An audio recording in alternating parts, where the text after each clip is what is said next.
Well, Diana, looking at that, do you do all your own stunts? Did you do all your own stunts when you were doing the Avengers? No, I didn't. I couldn't. Some of them were too extraordinary. Marilyn Winner? Hello, darling. Jeremy, you shouldn't call me yet. But I had to. I've been waiting for hours. What the devil's happened? I couldn't believe he hadn't gone out. British actor Patrick Macnee has died aged 93. He's best known for his starring role in the 1960s TV series The Avengers, broadcast around the world. A single controversial scene from The Avengers shocked audiences and censors alike, sealing the show's fate. But what was so scandalous that it forced an iconic series off the air?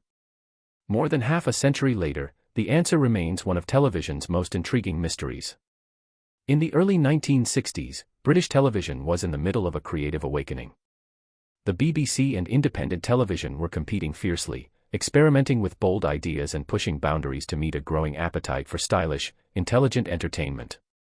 It was in this atmosphere that The Avengers was born, a show that would redefine the spy genre and leave a lasting mark on popular culture. The concept came from visionary producer Sidney Newman, who imagined a crime series that blended espionage, wit, and elegance rather than gritty realism. When The Avengers premiered in January 1961, it looked very different from the series viewers later fell in love with.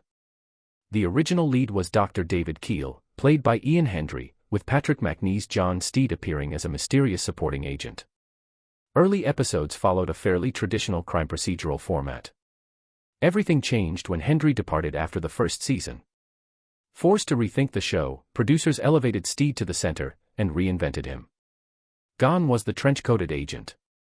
In his place emerged a bowler-hatted gentleman spy, armed with an umbrella, impeccable manners, and dry wit. This transformation set the tone for the show's future. The arrival of strong female partners cemented the Avengers as something revolutionary. Honor Blackman's Kathy Gale broke ground as a fiercely intelligent, physically capable woman who stood as Steed's equal. Later, Diana Rigg's Emma Peel took the series to its peak, combining glamour, intellect, and combat skill in a way television had never seen before. By the mid-1960s, The Avengers had become a global phenomenon, stylish, surreal, and unmistakably British. Yet success brought pressure. As the show grew more ambitious, behind-the-scenes tensions mounted. Writers clashed over tone, production schedules became grueling, and network expectations tightened. When Emma Peel departed in 1968 and Linda Thorson joined as Tara King, ratings began to slip. The series struggled to maintain its identity.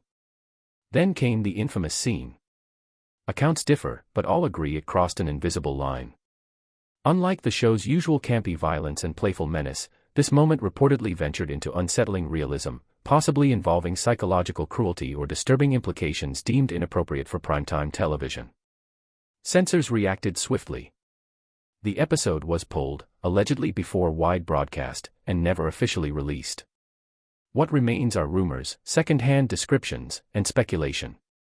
For networks already nervous about declining ratings and shifting standards, the controversy was the final straw.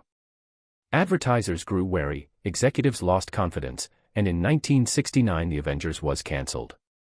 The missing scene became legend, a symbol of a show that dared too far at the wrong moment. Despite its abrupt end, The Avengers left an undeniable legacy. It pioneered strong female leads, blended humor with espionage, and influenced generations of spy dramas. The controversial scene that helped end it only deepened its mystique. Sometimes, the stories we never get to see are the ones that linger the longest.